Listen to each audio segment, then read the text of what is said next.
Здравейте!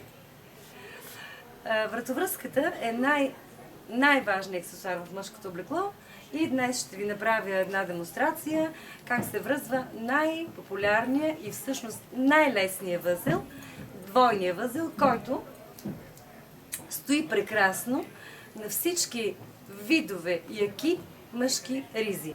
Значи с дясна лява ръка, дясната ръка държи по-дългия край на вратовръзката, лявата по-късия и така. Стъпка по стъпка, съвсем бавничко.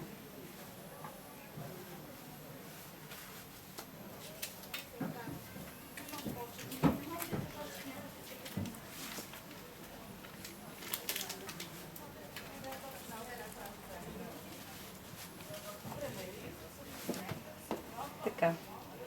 Възелът е готов. Прилепнал. Чудесен. Надявам се, че ви хареса. Няма нищо сложно. Само повече тренировки.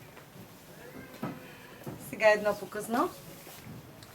Как вие, лично на себе си, може да си спретнете един бързичък възел. Ето така.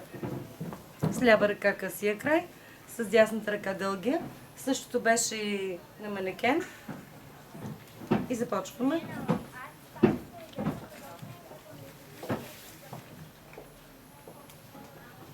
Елементарно.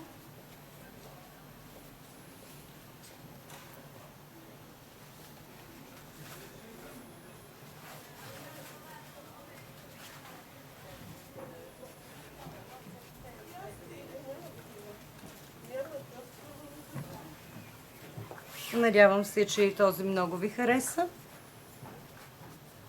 Даже той може би стана по-хубав от предишния.